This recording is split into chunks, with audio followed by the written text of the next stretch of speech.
Fellow citizens of the Senate and the House of Representatives, among the vicissitudes incident to life, no event could have filled me with greater anxieties than that of which the notification was transmitted by your order and received on the 14th day of the present month.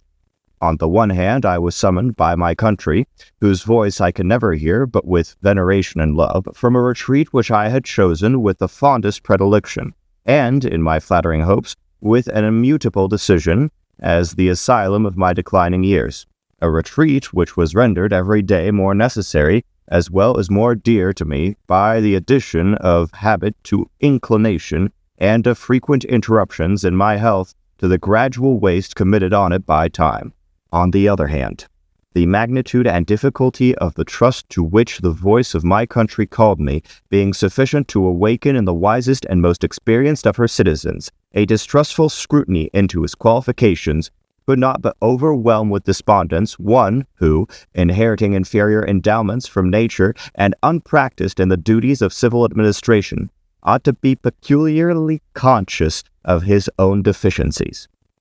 In this conflict of emotions, all I dare aver is that it has been my faithful study to collect my duty from a just appreciation of every circumstance by which it might be affected. All I dare hope is that if, in executing this task, I have been too much swayed by a grateful remembrance of former instances, or by an affectionate sensibility to this transcendent proof of the confidence of my fellow citizens, and have thence too little consulted my incapacity as well as disinclination for the weighty and untried cares before me. My error will be palliated by the motives which misled me, and its consequences be judged by my country, with some share of the partiality in which they originated. Such being the impressions under which I have, in obedience to the public summons, repaired to the present station, it would be peculiarly improper to omit in this first official act my fervent supplications to that Almighty Being who rules over the universe, who presides in the councils of nations, and whose providential aids can supply every human defect, that his benediction may consecrate to the liberties and happiness of the people of the United States, a government instituted by themselves for these essential purposes, and may enable every instrument employed in its administration to execute with success the functions allotted to his charge. And tender this homage to the great author of every public and private good, I assure myself that it expresses your sentiments not less than my own, nor those of my fellow citizens at large less than either. No people can be bound to acknowledge and adore the invisible hand which conducts the affairs of men more than the people of the United States. Every step by which they have advanced to their character of an independent nation seems to have been distinguished by some token of providential agency.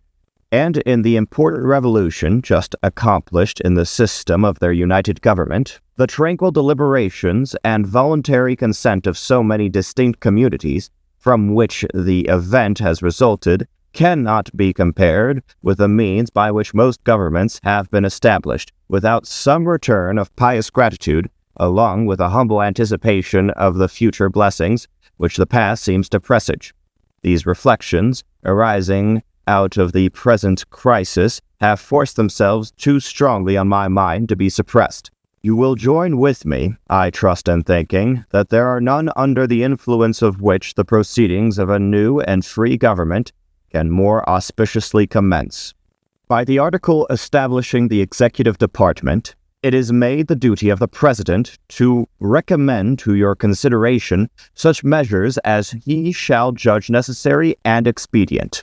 The circumstances under which I meet you now will acquit me from entering into that subject, farther than to refer to the great constitutional charter under which you have assembled, and which, in defining your powers, designates the objects to which your attention is to be given.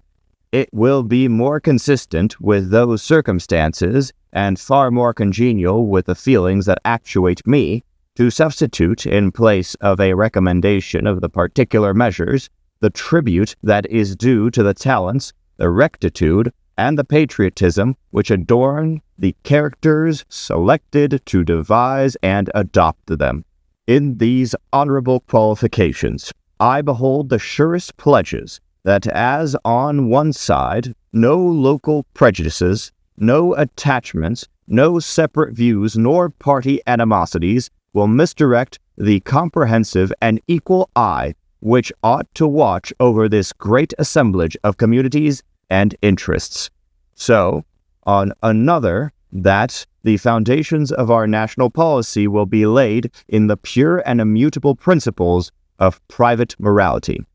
and the preeminence of a free government be exemplified by all the attributes which can win the affections of its citizens and command the respect of the world. I dwell on this prospect with every satisfaction which an ardent love for my country can inspire, since there is no truth more thoroughly established than that there exists in the economy and course of nature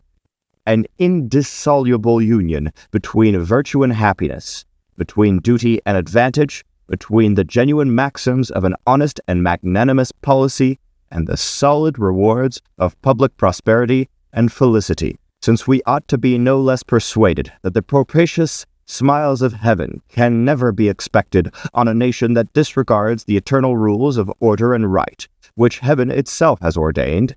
and since the preservation of the sacred fire of liberty and the destiny of the republican model of government are justly considered as deeply, perhaps as finely staked, on the experiment entrusted to the hands of the American people.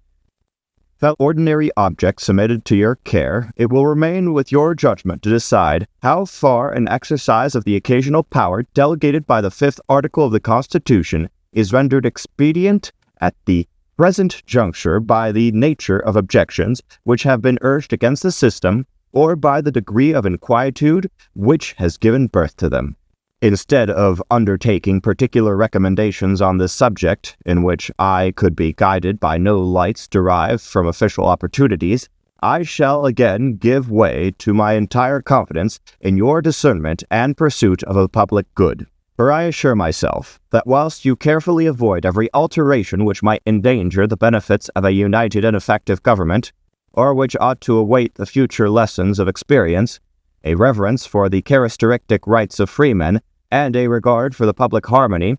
will sufficiently influence your deliberations on the question how far the former can be more impregnably fortified, or the latter be safely and advantageously promoted. To the preceding observations I have one to add, which will be most properly addressed to the House of Representatives. It concerns myself, and will therefore be as brief as possible. When I was first honored with a call into the service of my country, then on the eve of an arduous struggle for its liberties, the light in which I contemplated my duties required that I should renounce every pecuniary compensation. From this resolution I have in no instance departed,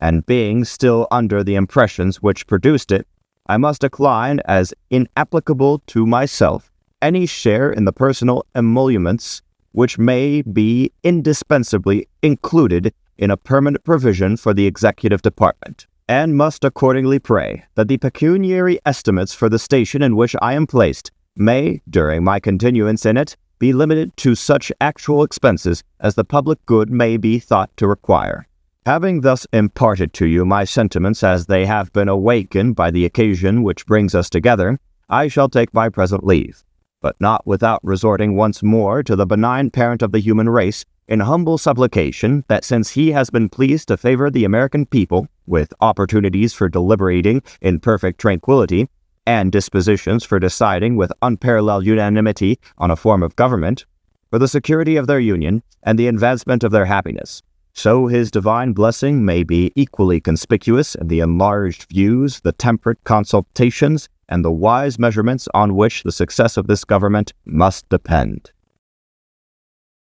Fellow citizens, I am again called upon by the voice of my country to execute the functions of its chief magistrate.